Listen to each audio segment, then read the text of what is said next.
அஸ்லாம் வலைக்கும் மக்களே, நேற்று vlog வந்திருக்காது. ஏன்னா அண்ணன் கொஞ்சம் டிப்ரிசியேஷனுக்குள்ள போயிட்டேன். ஏன் எதுக்கு டிப்ரிசியேஷன்னா எல்லாருக்கும் வாழ்க்கையில இருக்கக்கூடியதான். ஆனா அண்ணனுக்கு இந்த காலகட்டத்துல கொஞ்சம் கூடவே இருக்கு. அதுல இந்த ஒத்த தலைவலி வேற நடுவில் வந்துட்டு போறான். டிப்ரெஷனான ஒத்த தலைவலி வரும்னு சொல்லி அதை நினைச்சா கூட கொஞ்சம் டிப்ரிசியேஷன் ஆகுது. சபா அதை விடும். இன்னைக்கு நடந்த கதையை பார்ப்போம்.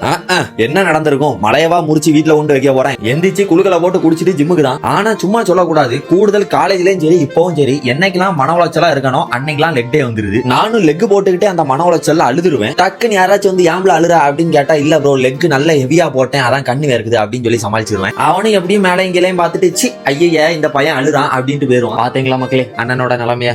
என்னத்த சொல்ல. ஜிம்ல இருந்து வீட்டுக்கு வந்தா இவன் தொல்லை வேற. வீடு சூடா இருக்குன்னு கதவை திறந்து போட வழி இல்ல. ஏதோ இவன் பொண்டாட்டிய வெளியே எவனோ கடத்தி வச்சிருக்க மாதிரி பின்னங்கால் புடதில் அடிபட ஓடுறான். யாருக்கனவே இவன் பண்ண வேலைக்கு தான் இவனை சிதைச்சு விட்டுருக்கோம். இன்னும் இவன் திருந்தல. இது போதாதுன்னு ஜிம்முக்கு போயிட்டு ஜிம்ல கண்ணாடியை மறந்து வச்சுட்டு வந்துட்டேன். இவன்லாம் இல்லன்னா நான் போன் பக்கமே போக மாட்டேன். அந்த அளவுக்கு இவன் எனக்கு முக்கியம். கூடுதல் உங்களுக்கு ஒரு விவரம் சொல்லிக்க, இந்த கண்ணாடி நான் மைக்ரேனுக்கு வேண்டி தான் போட்டிருக்கேன். இப்ப இதை போட்டு கண்ணும் தெரியாது, அது வேற டிபார்ட்மெண்ட். அதனால எங்க போனாலும் எதை வேணாலும் தொலைப்பேன். ஆனா இந்த கண்ணாடி மட்டும் தொலைச்சா உயிரே தொலைச்ச மாதிரி. ஒரு ஜாப்ல போன், ஒரு ஜாப்ல கண்ணாடி, ரெண்டு ஜாப்ல கை விடும் போது ரெண்டு இருக்கணும். அப்படி ஏதாச்சும் ஒண்ணு இல்லாட்டா கூட இறந்திடவாய் நீ பிறந்தாய் அப்படி இருக்கும் என் மனநல. அவ்வளவுதான் மக்களே, இன்னைக்கு தேவையான அளவு புலம்பிட்டேன்னு நினைக்கிறேன். மிச்சத்தை நாளை புலம்புறேன். வரட்டா? ஒழுக்கம் முக்கியம் மக்களே.